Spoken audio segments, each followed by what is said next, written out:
Allahu Akbar, Allahu Akbar.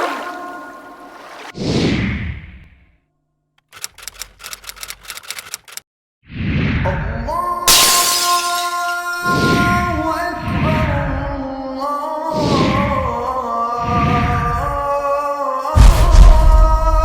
Akbar.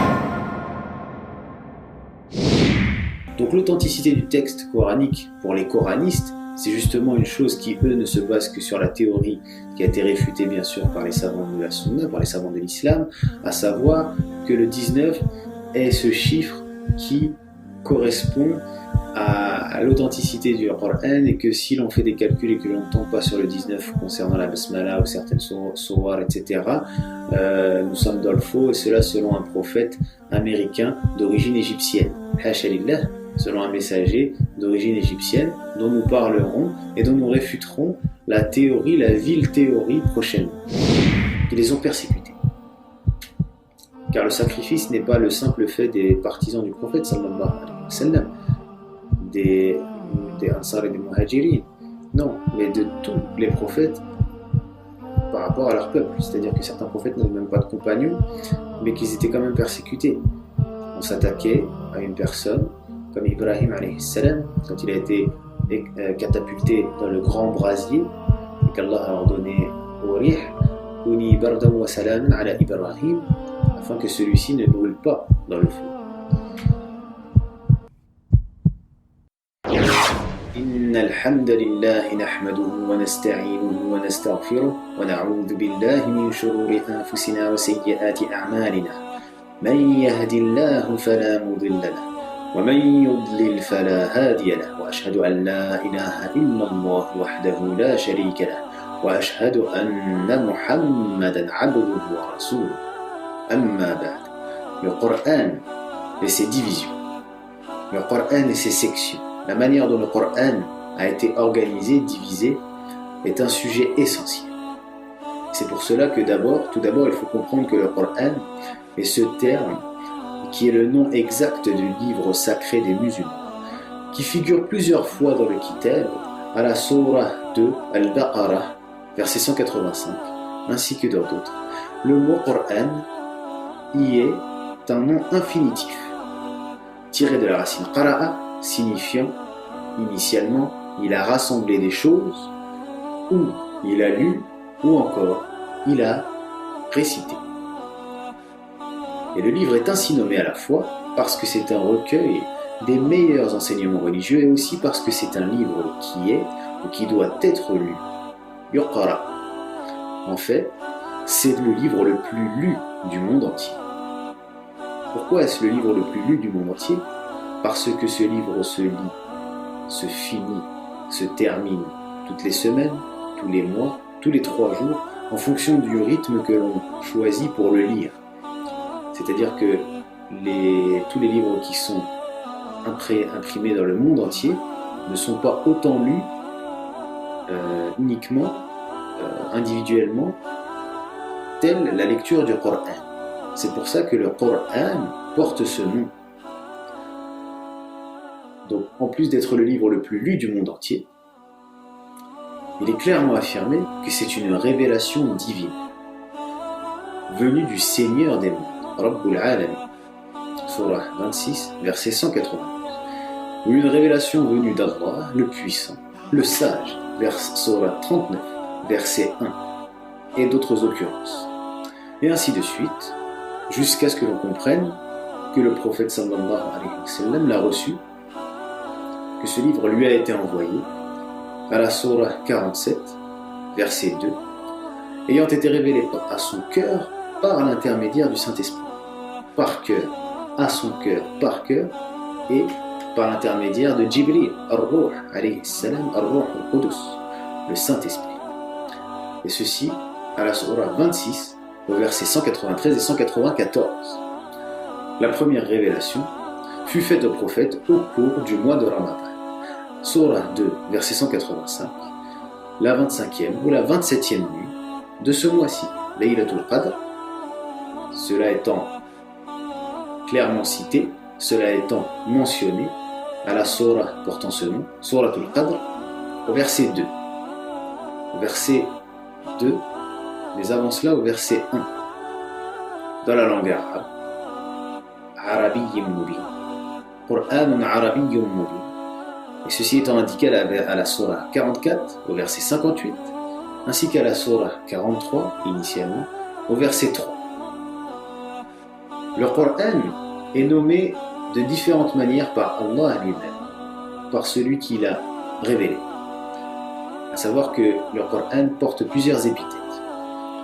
Son nom, le Coran, qui a été explicité précédemment, est ce nom qui désigne sa fonction de lecture. Mais le livre sacré parle de lui-même avec d'autres appellations, en utilisant les noms supplémentaires suivants. Al-Furqan, Al-Kitab, Surah 2, verset 2, un écrit complet en soi-même. Al-Furqan, le discernement, Surah 25, verset 1. Celui qui discerne entre la vérité et l'erreur. C'est ça Al-Furqan. Al-Furqan, Al-Tafarruq, Yufarriq, c'est celui qui fait la différence entre le bien et le mal également. Al-Dhikr, le rappel, Surah 15, verset 9, ou une source de célébrité et de gloire pour l'humanité. Al-Dhikr, c'est le rappel, mais c'est aussi la célébrité, c'est aussi le fait d'être connu. Et le Kitab est connu, et la communauté portant ce livre est connue. Toute l'humanité la connaît, clairement et simplement. Il y a aussi Al-Maw'idha, à la Surah 10, au verset 57, l'admonition. Al-Hukm, verset 37 de la Surah 13. Le jugement, Al-Hikmah, la sagesse, pardon. Al-Hikmah, Al-Hukm étant le jugement. Al-Hikmah, Surah 17, verset 39. La sagesse, la sapience, le caractère sapientiel, la grande sagesse, la sagesse basée sur le savoir. Al-Shifa, Surah 10, verset 57. Celui qui guérit, la guérison. Al-Huda, verset 13 de la Surah 72. Celui qui guide ou qui aide à atteindre le but. Al-Tanzil, Al-Tanzil, bi-ikhfa'i nun as-sakina, qui est la révélation. Surah 26, verset 192. Al-Rahmah, Surah Al-Baqarah, verset 105, 205. La miséricorde, la clémence, le caractère magnanime. Ar-Ruh, verset 52 de la Surah 42, l'esprit ou celui qui donne la vie. Al-Khayr, Surah Al-Imran 3, verset 103. Al-Khayr, c'est le bien, la bonté. Al-Bayan, Surah également Al-Imran, la famille de Imran, donc la 3, cette fois-ci au verset 137. Et Al-Bayan, c'est ce qui explique toutes choses, ce qui clarifie les choses, ce qui explicite les choses. Al-Ni'amah, Surah 93, verset 11. La faveur, c'est ça que cela signifie.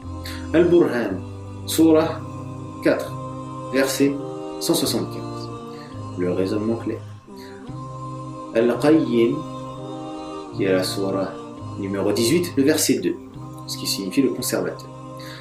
Al-Muhaymin, Surah 5, Al-Ma'ida, verset 48, le gardien de la révélation antérieure. Al-Nur, 7, 157, la lumière. Al-Haqq, 17, 81, la vérité. Hablullah, 3, 102, l'alliance d'Allah. En plus de celle-ci, on applique au livre sacré plusieurs épithètes telles que Al-Mubin, 12, 1, ou alors, c'est-à-dire celui qui explique, celui qui est explicite, Al-Mubin, donc Al-Karim, 56, 77, le prodigue. Al-Majid, 51, le glorieux. Al-Hakim, 35, 36, 2, le rempli de sagesse, donc le sapientiel. Al-Aziz, 41, 41, le puissant, le majestueux. Al-Mukarramah, 93, le vénéré. Al-Marfou', 94, l'exalté. Al-Mutahhara, 94, le purifié, etc. Et nous voyons que tous ces noms désignent le Coran de cette manière, afin de mettre en avant les diverses qualités de ce livre. Il y a aussi le merveilleux, il y a aussi le Mubarak, le béni, 693, etc. Tout cela confirmant la vérité des révélations antérieures. Al-Musaddiqa. Al-Musaddiqa. J'ai failli l'oublier. Surah 6, verset 91. Toutes ces nominations, toutes ces appellations, toutes ces épithètes ont pour but de mettre en avant les diverses qualités de ce livre. Al-Kitab, Al-Munazzal, min Allah subhanahu wa ta'ala. Il est nécessaire de rappeler ici que le Coran se divise en 114 chapitres, chose que tout le monde à peu près sait, dont chacun porte le nom de surah. Cela se trouve à la surah 2, au verset 23. Le mot surah, en français surat, signifie littéralement éminence ou degré élevé, et aussi tout degré d'une structure, d'une bâtisse, d'un mur, etc. Et dans le livre lui-même, Al-Kitab, Al-Mubin, il s'applique à un chapitre du Coran, ou bien à cause de son éminence, ou bien parce que chaque chapitre est comme un degré distinct ou une étape de tout le livre que l'on compare à un degré structuré. Les chapitres du Coran sacré sont de longueur variée, de longueur variable. Le plus long, comprenant entièrement un 12e du Coran, c'est Surat al-Baqarah. Tout le monde sait, lorsque on est en Muraja'a ou on est en Hifz, que Surat al-Baqarah est la plus longue, donc la plus difficile à mémoriser, non pas dans les termes, mais dans la longueur. Pour la mémoire, c'est quelque chose qui quand même requiert un exercice poussé. Donc, la Surat al-Baqarah qui comporte 286 versets, et il y a, à contrario, le plus court des chapitres, le plus court des degrés, qui est Surat al-Ikhlas, Surat al-Kawthar, Surat al-Kawthar, qui comporte 3 versets. Inna a'taynaka al-Kawthar. 3 versets seulement. Chaque chapitre, cependant, est complet en lui-même et s'appelle par conséquent un kitab, un livre. Et l'on dit de l'ensemble du Coran qu'il contient plusieurs livres, des pages pures où l'on trouve des livres qui dirigent dans le droit chemin. Ceci est énoncé à la Surah 98, au verset 2 et 3. Kutubun qayyimah. Fihi kutubun qayyimah. Kutub, les livres. Les chapitres plus longs se divisent en ruku' ou sections. Chaque section portant généralement sur un sujet précis, les différentes sections étant reliées entre elles. De plus, chaque section contient un certain nombre de ayat ou de versets. Le mot ayat signifie signe évident, clarté. C'est le contraire du i'jaz, qui est le fait de complexer, ou plutôt de rendre compliquées les choses, de les rendre complexes. Donc une marque, un signe apparent, et en ce sens, il finit par signifier, in extenso, un miracle. Une ayah, c'est un miracle, in extenso bien sûr. Mais il veut dire aussi une communication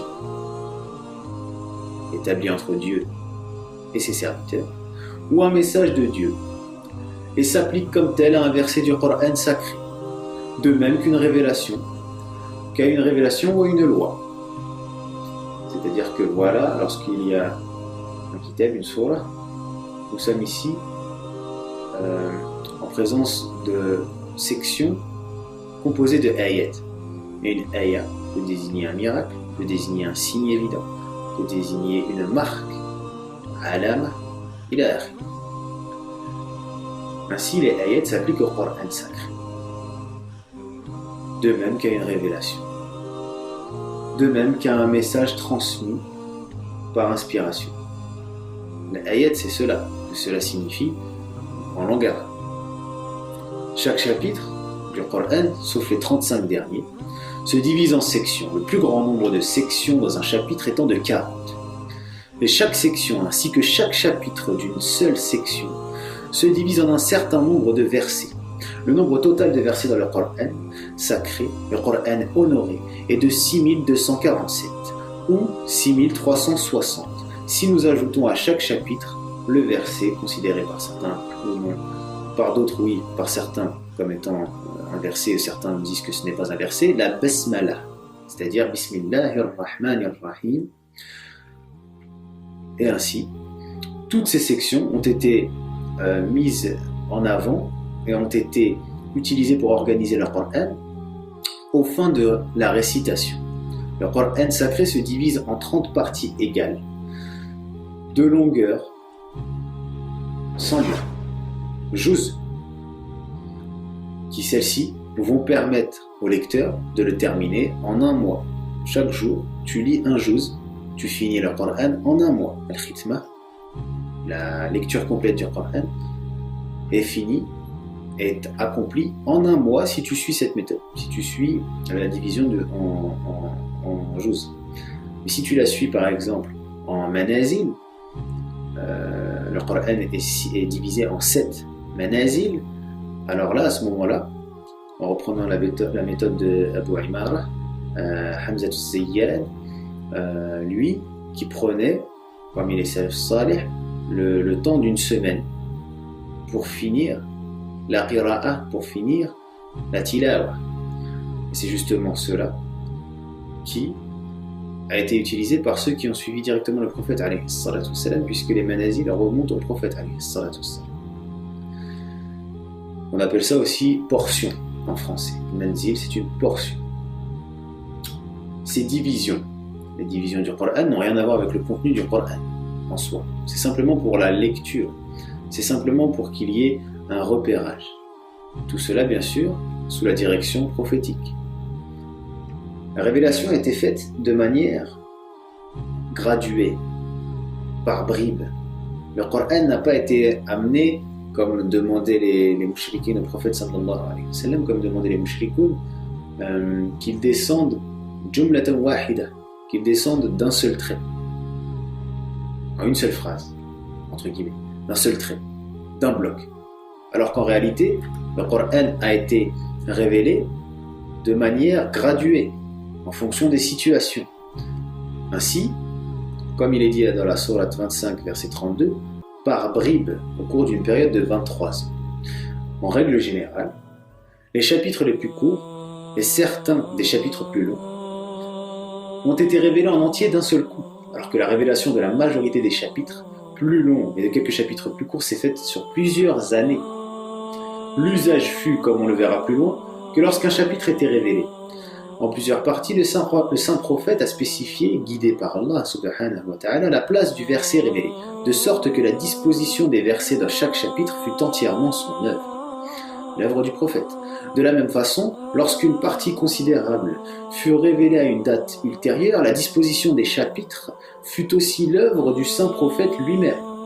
L'une des toutes premières révélations du Coran sacré, le Coran honoré, le Coran noble, porte sur son rassemblement et sa révélation comme faisant partie du plan divin.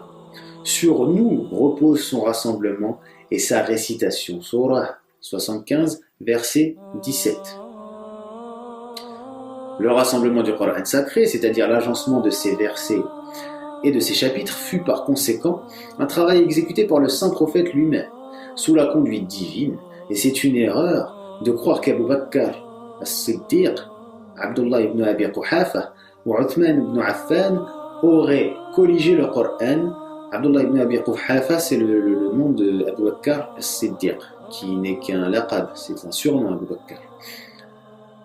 Donc nous disions que c'est une erreur de penser que ce sont les khalifatan, Abu Bakr ou Uthman, qui ont colligé le Coran, même s'ils ont tous accompli un travail important dans la diffusion des copies écrites du texte sacré.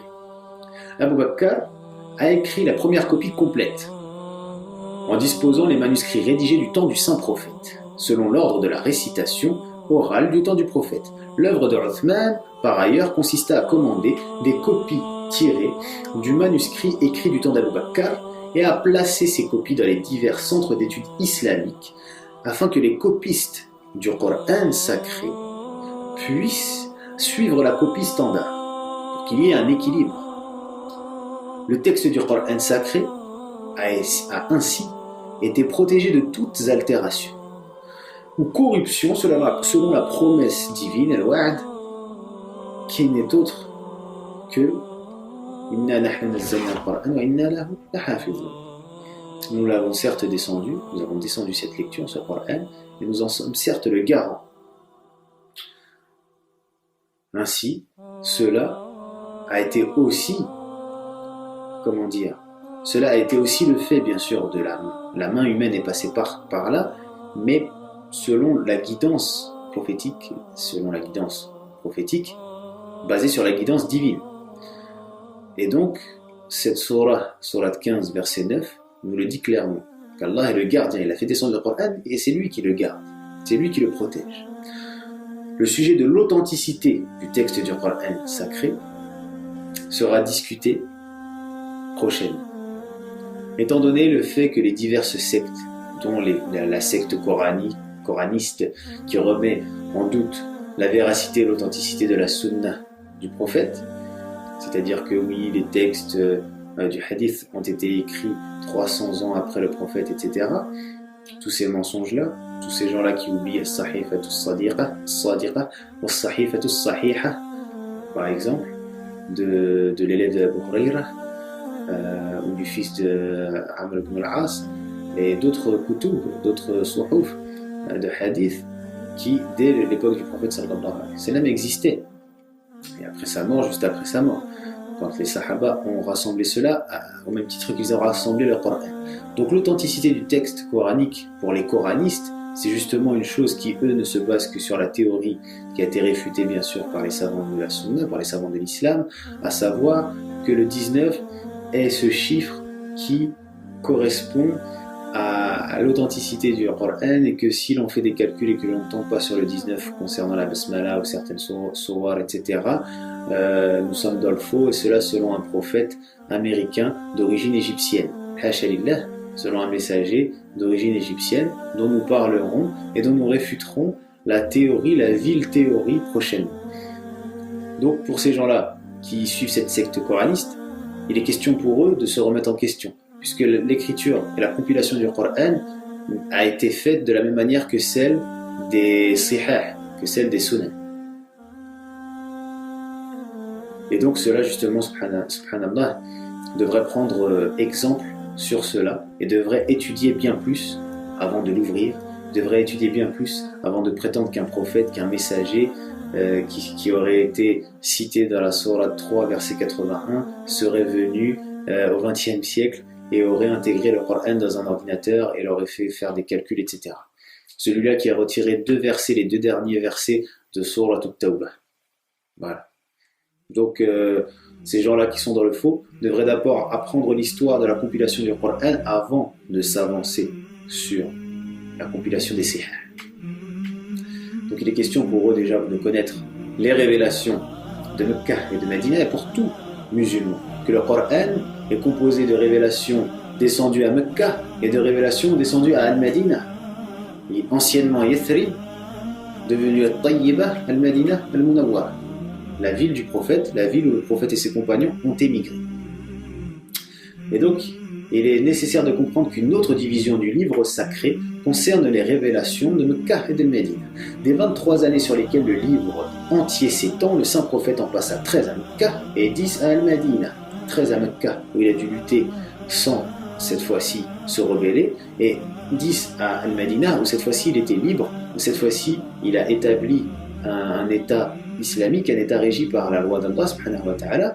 Et à ce moment-là, justement, la situation changea et les Sowar parlaient de choses diverses, différentes de celles qui ont été révélées durant la première période de la révélation. Donc 23 ans de révélation. Ce n'est pas Jumlatan Wahida comme les Mushrikin l'ont demandé.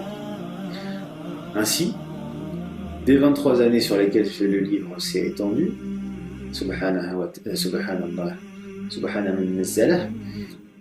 le saint prophète en passa 13 à souffrir patiemment, et 10 à lutter ouvertement. Il dut fuir Al-Madina al-Munawwara avec ses sahaba qui initialement avaient fait une hijra à Al-Habashiyya, l'Abyssinie, Et à ce moment-là, ils durent fuir, ils durent partir pour sauver leur vie. Et c'est là où la révélation prend une autre tournure. Du nombre total de chapitres du Coran, 114, 93 furent révélés à Mecca et seulement 21 à Al-Madinah, alors qu'il n'y a que 3 années de différence entre la vie menée à Mecca et la vie menée à Al-Madinah. 21 à Al-Madinah.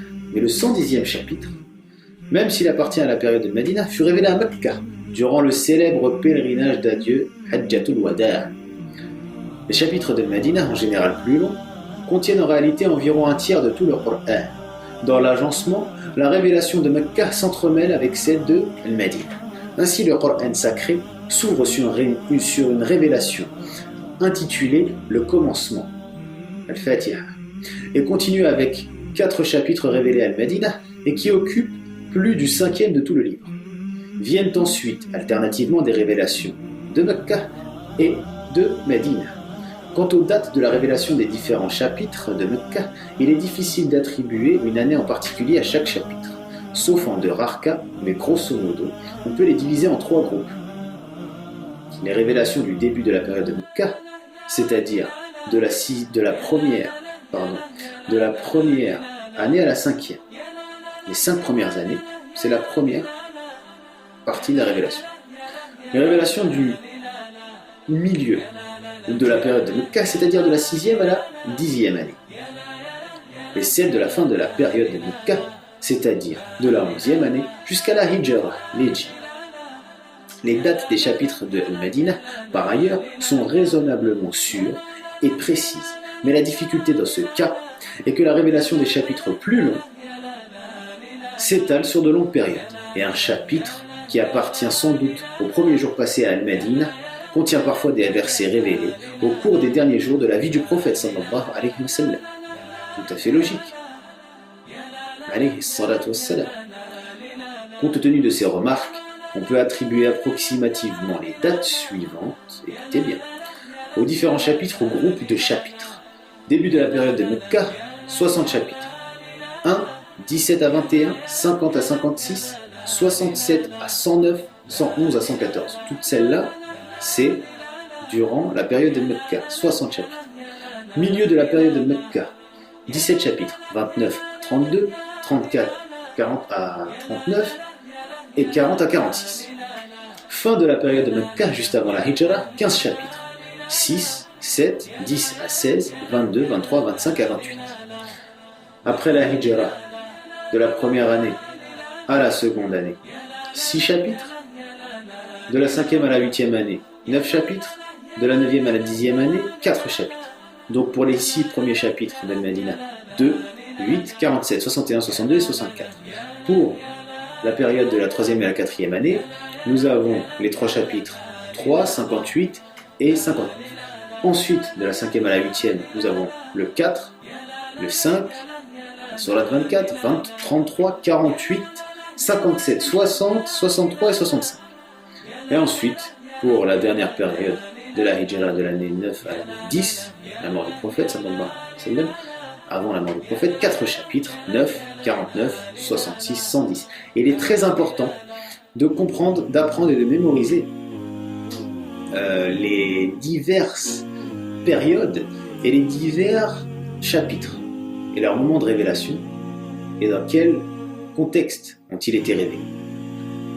Et l'ordre chronologique de cela appelle à ce que l'on comprenne que les 5 premiers versets du 96e chapitre constituent indubitablement la première révélation.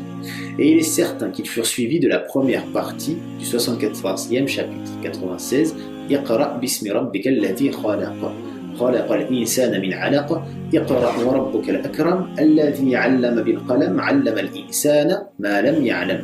Sourate al-'alaqa, l'adhérence, ou plutôt le caillot de sang. 74e chapitre qui, lui, selon toute probabilité, fut à son tour suivi du premier chapitre, après quoi vint la première partie du 73e chapitre. C'est un peu compliqué, mais étant donné que c'est enregistré, vous n'aurez qu'à réécouter. Après cela, il est impossible de donner un ordre avec une certitude raisonnable. Toute tentative de donner un ordre chronologique est vouée à un échec certain, car même les chapitres les plus courts ne furent pas révélés d'un seul trait. Par exemple, l'ordre chronologique placerait le 96e chapitre en premier, alors qu'en fait tout historien de l'islam sait que seuls les 5 premiers versets furent révélés en premier lieu, les versets 6 à 19 venant beaucoup plus tard au début de la persécution du prophète, comme l'indiquent les versets 9, 10, qui parlent de l'empêchement du prophète de réciter ses prières. On connaît tous la ayah. Et il faut situer ces versets vers la période où la maison de l'Arqam fut choisie pour la prière, un événement appartenant à la 4e année de la da'wa, de l'appel, de la prédication. Si nous devons faire face à une difficulté aussi sérieuse, écoutez bien, c'est bien que, à un moment donné, nous sommes en face d'une complication historique. À savoir, on se demanderait quelque chose comme, on se poserait une question essentielle du type: pour mettre en première place un chapitre avec lequel, vous savez, dans chaque livre, pour ordonner un livre, lorsqu'un livre est écrit sur plusieurs années, il faut que nous rassemblions ces diverses parties dans un tout cohérent. Étant donné que ceux qui ont rassemblé les diverses parties du Coran sont ceux qui ont vécu avec le prophète et qui ont bien écouté les directives, les diverses directives pour compiler, colléger le Coran, on doit comprendre que quel que soit le livre, par exemple le Majmou' al-Fatawa, qui sont un ensemble d'avis juridiques, pour faire simple, d'avis juridiques émis par des savants, souvent ces savants-là, leurs élèves rassemblent leurs fatawa et les organisent de manière cohérente. Mais ils n'ont pas forcément, cette fois-ci, l'indication de leur cheikh. Tandis qu'ici, le prophète sallallahu alayhi wa sallam a clairement indiqué les choses. Donc cette question qui est essentielle et qui constitue une difficulté, telle que mettre en première place un chapitre avec lequel commence sans aucun doute la révélation du Coran sacré, qu'en est-il des chapitres suivants? Et surtout les plus longs. Il est là le problème. Prenons comme autre exemple le deuxième chapitre, la deuxième surah, Suratul Baqarah, comme tout le monde le sait, qui, cette fois-ci, elle, n'est pas dans le sens que justement les gens voudraient lui accorder, à savoir que la Suratul Baqarah serait parmi... Bon, là, je parle vraiment de la doxa ignorante, hein, des gens qui, de la masse, la Suratul Baqarah, elle est située en deuxième, donc c'est la deuxième de la révélation. Non, pas du tout. Parce qu'en réalité, le deuxième chapitre de la chronologie actuelle, Suratul Baqarah, il n'y a pas le moindre doute que sa révélation a commencé au cours de la première, ou tout au plus de la seconde année de la Hijra. Mais il est également certain qu'il contient des versets révélés en l'an 10 après la Hijra. Cela nous fait comprendre que donner un ordre chronologique aux différents chapitres est donc impossible. Et tout ce que nous pouvons dire avec une certitude, c'est-à-dire nous les musulmans, acceptable, c'est que la plus grande partie de tel chapitre fut révélée au cours de telle période. Ça, c'est ce sur quoi tout le monde est d'accord. Et c'est la raison pour laquelle les savants ont attribué une période particulière à tel ou tel chapitre. Donc c'est une chose qui est assez complexe pour les awam dont nous sommes. Nous faisons partie des awam, et c'est une chose qu'il est question de clarifier. Les sections du Coran ne sont pas, justement, certains pensent que le Coran, voilà, c'est 114 chapitres et c'est tout. Voilà.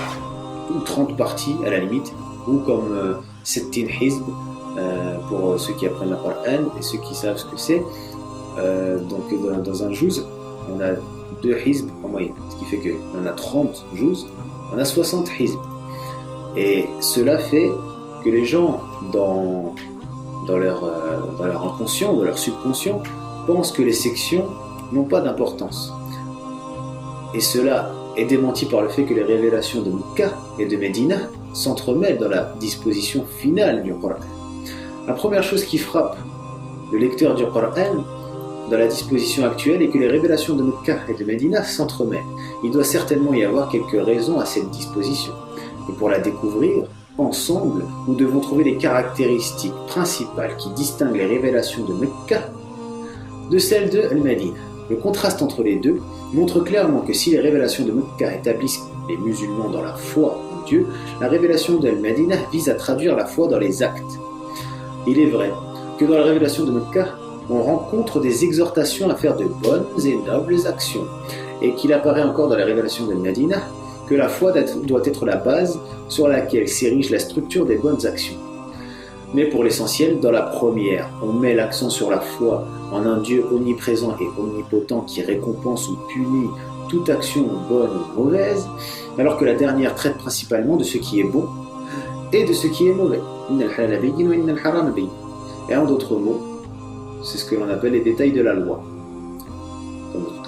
comme de toute autre religion. Une autre caractéristique qui distingue les deux révélations, Mecca et Al-Madinah, c'est que si la révélation de Mecca est généralement prophétique, celle faite à Al-Madinah traite de l'accomplissement de la prophétie An-Nubuwwah. De plus, si la communion avec Dieu, la révélation de Médina, par exemple, parce que si on prend la révélation de Mecca, celle-ci montre comment on peut chercher le véritable bonheur intérieur, dans la communion avec Dieu, dans justement le rapprochement avec Dieu, donc spirituel. La révélation de Médina indique comment exprimer cette foi, comment les relations entre les hommes peuvent être une source de félicité, bonheur, fawz et de bien-être pour eux. En conséquence, on pourrait créer un arrangement scientifique du Coran sacré qui reposerait uniquement sur l'entrecroisement des deux révélations. L'entrecroisement de la foi avec les bonnes actions, d'un côté, de la prophétie avec l'accomplissement de la prophétie, de la communion divine avec les relations et le comportement entre les hommes. C'est quelque chose qui est quand même d'un niveau assez complexe et assez propulsé, hautement propulsé. La disposition actuelle nous amène à ce que nous la survolions, à ce que nous l'observions de manière objective. Et en plus du survol, après le survol doit suivre l'analyse détaillée, approfondie. Car une vue détaillée de l'ordre de la disposition des sourages actuels, dans lequel ces chapitres justement sont organisés dans un tout cohérent, démontre la vérité des remarques précédentes. Et pour ceci, le lecteur n'a qu'à voir les notes de présentation au début de chaque chapitre. Parce que bien sûr, à chaque fois, soit, si l'on est connaisseur, alhamdoulilah, on a le kitab sans annotation, sans rien du tout, soit lorsque on apprend, lorsque l'on est justement au début de l'apprentissage, lorsque l'on est dans la phase initiale de l'apprentissage, l'initiation tout simplement, mais je n'aime pas vraiment ce terme d'initiation puisque celui-ci renvoie bien sûr à l'ésotérisme, quel qu'il soit. Mais ce que l'on sait clairement, c'est qu'au début de l'apprentissage, mieux vaut se trouver avec un Coran entre les mains où il y a des annotations, un Coran traduit si l'on n'est pas arabophone, et même si l'on est arabophone, avec des annotations, avec un ta'wil des kalimat, ma'ani al-kalimat, afin de comprendre comment, pourquoi et où, à quel moment cela a été révélé, à quel moment cela a été organisé de la manière telle qu'on l'a aujourd'hui, la disposition actuelle du Coran. Donc, il est question d'avoir des notes. Et si l'on s'intéresse à un court chapitre de Médina, qui sert de préface au livre sacré, et en 7 courts versets, Al-Fatiha, il présente l'essentiel de tout le Coran. La Fatiha présente l'ensemble du Coran. Tiftahul kitab. Elle donne l'introduction, elle ouvre le Coran. Donc, subhanallah, celle-ci est de Al-Madinah, et c'est celle-ci qui introduit le kitab. Donc ce chapitre présente l'essentiel de tout le Coran et enseigne une prière reconnue comme la plus belle de toutes les prières enseignées par n'importe quelle religion, qui propose à l'homme un idéal plus élevé que tout autre inimaginable. Si la préface constitue la quintessence du Coran et propose à l'homme l'idéal le plus éminent, le commencement du livre est également scientifique, car le second chapitre débute par une affirmation claire quant à ses buts et objectifs. Les 4 premiers chapitres appartiennent tous à la révélation de Al-Madinah et, formant comme ils le font plus d'un cinquième de tout le Coran, Il traite en détail des enseignements de l'islam, les comparant avec les enseignements antérieurs, en particulier avec ceux des juifs et les chrétiens, qui étaient suivis par la totalité ou presque la totalité de l'humanité. La plus grande partie de l'humanité, si on met de côté le zoroastrisme par exemple, ou les dernières mythologies polythéistes qui étaient encore résistantes face aux deux monothéismes précédents qui sont le judaïsme et le christianisme. Donc cela, toutes ces sourates nous rappellent ici l'existence du monothéisme, du tawhid avant, et le fait que le Coran est musaddiq. Donc il est là pour rappeler, pour confirmer la véracité de ce qui était avant, la véracité de la croyance en l'unicité de Dieu, dans sa seigneurie et dans sa divinité, et bien sûr dans ses noms et attributs, chose que nous verrons prochainement, sans aucun souci, sans aucune inquiétude. Puisque le but justement de cet enseignement est de mettre en exergue et de vulgariser, non pas le Coran, mais vulgariser son accès, de permettre aux musulmans comme aux non-musulmans de comprendre ce que comporte comme message ce livre et l'impact qu'il a eu sur l'humanité tout entière, sur l'histoire humaine. Parce que le Kitab n'a pas inspiré, le Kitab n'a pas influencé que les musulmans, ceux qui le suivent, ceux qui croient en lui. Mais le Coran a également inspiré l'ensemble des civilisations humaines, tout comme l'Ancien Testament et le Nouveau Testament l'ont fait précédemment. Tout comme la mythologie grecque l'avait fait précédemment. Tout comme la mythologie égyptienne, etc. l'avait fait. Sauf que les mythologies se sont effacées, les idéologies se sont effacées, mais le Coran est toujours là, 14 siècles après. Et c'est là où on voit justement la grandeur de ce livre qui n'a jamais été altéré, mais dont des copies ressemblant à celui-ci ont été plusieurs fois proposées au cours de l'histoire, en Perse, en Inde, à d'autres endroits du monde, même au Maghreb, sans que jamais ces copies n'aient pu remplacer le vrai Coran, sans que jamais ces copies qui ressemblent au Kitab, dans lesquelles il y avait des ajouts, dans lesquelles il y avait des sourates inventées, etc., comme chez les bahaïstes, par exemple, ou comme chez certains chiites, qui justement ont jusqu'à aujourd'hui des fausses copies du Coran, ou d'autres sectes encore existants. J'ai bien dit certains, parce que tous les chiites ne sont pas des rawafid, ne sont pas des rejetants, ne sont pas des gens qui excluent la vérité. Pas tous. Bien sûr que, comme dans chaque groupe musulman, il y a une part d'extrémisme, de roulou, et bien sûr de roulou, dans quoi? Dans le kufr. Le kufr qui est déjà en soi un roulou, le fait de rejeter la véracité du Seigneur, la véracité du Dieu qui nous a créés, qui nous a donné vie, qui nous donne mort lorsqu'il le décide, et cela par un décret bien établi, et établi bien avant que l'on soit. Donc en voyant cela, et en s'intéressant au format justement des 4 premières sourates du Coran, qui sont toutes de Al-Madinatul Munawwara, on se rend compte que ces diverses sourates traitent donc des enseignements des autres communautés venues avant, qui étaient devenues à cette époque-là de la révélation du Coran les prototypes de l'erreur religieuse. Les premiers mettant trop d'emphase sur les rites extérieurs tout en négligeant complètement l'esprit. À ce moment-là, l'état des Juifs était tel. Et les seconds condamnant la loi elle-même en s'en remettant uniquement à la foi du Christ. Et c'est justement à la foi au Christ. Et c'est justement à ce moment-là que le Coran est révélé. C'est à ce moment-là que le Coran est descendu, est inspiré au prophète, alayhi salatu wassalam. C'est à ce moment-là qu'il arrive afin de réformer. Tout en étant musaddiq, il réforme.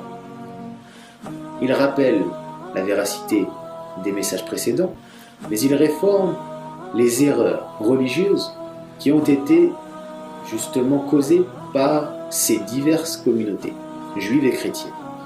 Comme avant, les chrétiens, les Banu Israël s'étaient égarés et il était question qu'un nouveau messager, El-Masih, alayhi salam, le dernier prophète, le dernier messager des Banu Israël, vienne à eux afin qu'il soit, avec l'Injil, un musaddiq, les Tawrah, qu'il rappelle la Tawrah, la Torah, la loi, et ensuite qu'il réforme les erreurs qui ont tourné autour de celle-ci, qui ont été développées par les peuples se prétendant de celle-ci, avec l'Injil. Il a pu la réformer. Donc le Coran est venu à ce moment-là où les Juifs et les chrétiens n'avaient, justement religieusement parlant, plus l'éclat des premiers siècles.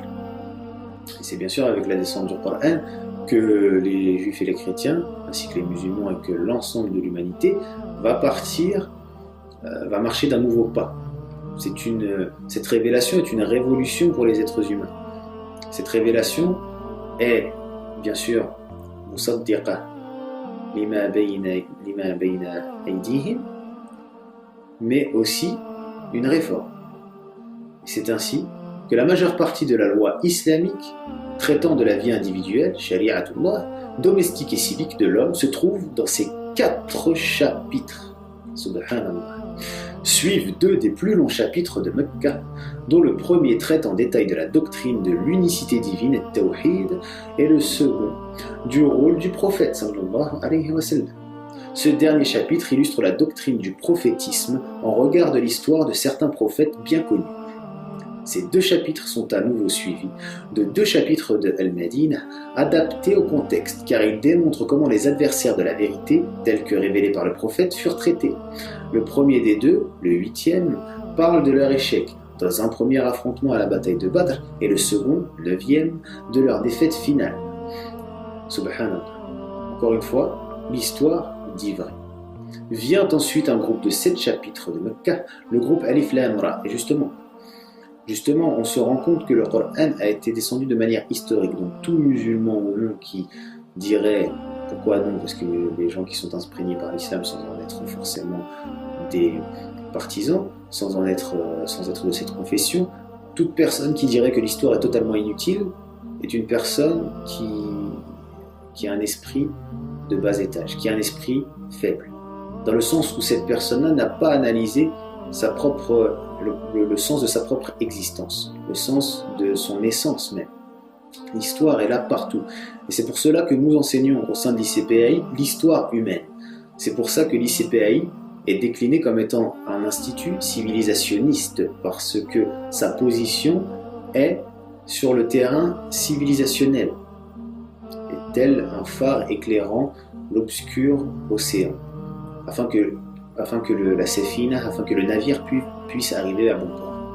Subhanallah, le Coran a été descendu de manière graduée en 23 ans, et cela nous enseigne que l'histoire est essentielle, que l'on ne peut pas lire ou comprendre le Coran. Lorsque je dis le kitab ou sunnah comme al-sunnah ou jama'a, qui est de ittiba' ou al-istimsak, et le kitab ou sunnah, c'est une chose. Mais si on n'a pas asbab al-nuzul, si on n'a pas ma'ani ou kalimat, si on n'a pas tout ce savoir-là qui est un savoir historique, linguistique, qui nous fait comprendre comment le Coran a été descendu, comme justement à travers ce groupe de Surah Alif Lam Ra, on ne pourra jamais comprendre quoi que ce soit. Et là, on rentre dans le littéralisme, qui en réalité est une forme d'illettrisme. Donc ce groupe de Alif Lam Ra traite de la vérité des révélations du prophète. Et en traitant de cela, amène une preuve intrinsèque, tirée de la nature de l'homme, de l'histoire des prophètes antérieurs et de la nature extérieure produite pour établir cette vérité. Suit un autre groupe de 5 chapitres de Mecca, traitant tous de la grandeur, à laquelle l'histoire des prophètes antérieurs, à laquelle l'histoire humaine appartient. La grandeur que l'histoire humaine a connue, et à laquelle l'islam est venu rappeler l'importance, dont laquelle l'islam est venu rappeler l'importance. Subhanallah, l'islam appelle à l'élévation. Ce que je dis, l'élévation par la science, ce n'est pas rien. Tout cela est tiré du Coran. L'islam appelle à s'élever, accompagné de références spéciales à l'histoire juive dans le chapitre 17, Surat al-Isra, à l'histoire et à la doctrine chrétienne dans les chapitres 18 et 19, à l'histoire de Moussa dans les 2 autres chapitres de Mecca, le premier indiquant que la cause du prophète sallallahu alayhi wa sallam doit triompher même si ses fidèles seront appelés à de grands sacrifices pour la cause de la vérité, et le second montrant que la base sur laquelle reposait la grandeur de la nation musulmane, l'Ummatul Islamiyya, la Ummatul Muslim, était morale, al-adab, et non pas matérielle. On présente alors un chapitre de Al-Madinah, le 24e, pour illustrer comment les prophètes et comment leurs prophéties ont été perçues par leur peuple, qui les ont persécutés. Car le sacrifice n'est pas le simple fait des partisans du prophète, sallallahu alayhi wa sallam, des Ansar et des Muhajirin, non, mais de tous les prophètes par rapport à leur peuple. C'est-à-dire que certains prophètes n'avaient même pas de compagnons, mais qu'ils étaient quand même persécutés. On s'attaquait à une personne comme Ibrahim alayhi salam, quand il a été catapulté dans le grand brasier, et qu'Allah a ordonné au rih, Kuni bardam wa salaman ala Ibrahim, afin que celui-ci ne brûle pas dans le feu.